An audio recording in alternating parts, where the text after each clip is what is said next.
fofura.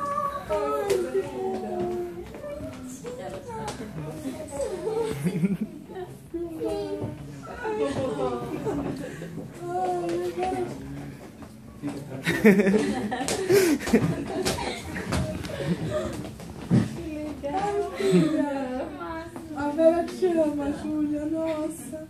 Essa é minha filha. Linda, só adora.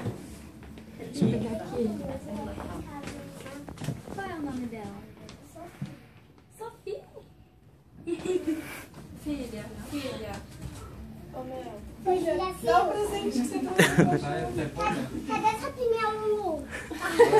Ela tá viajando. Eu tenho a mesma idade que você.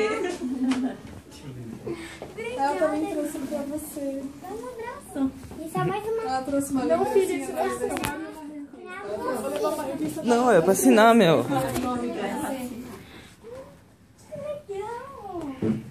Você vai assinar. As duas, né? Não tá legal? Vamos fazer fila pra depois ela poder assinar e tirar as fotos. Você tem, né? Mel. Ela é a Vera. E a Vera. Vera e a Mel. Esse daqui é seu, né? Vera e a Mel. Tá animada, filha? Deixa eu pegar. Peraí, eu tenho que ir, Wesley. Que coisa mais linda. Mel, olha que Ó, Ju. Olha lá, Melzinha, perto da... O que você ia falar pra ela? Mel, Mel, o que você ia falar pra ela, Mel? Ô, Julia Silva, você é muito bonita. O que é, linda? O que mais? O que mais, Mel?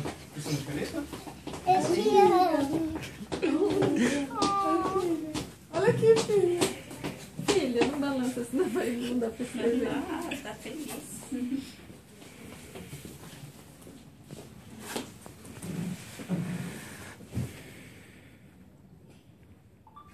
Sabia que você também é muito linda? Obrigada, Wesley. Meu filho, agora não tá, Júlia. Pertinho, Mel. Fica pertinho pra tia ficar na foto. Ela é do ladinho, do ladinho. Ela falou, mamãe, é meu sonho.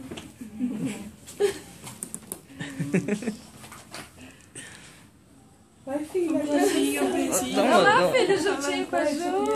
Olha, meu Deus, que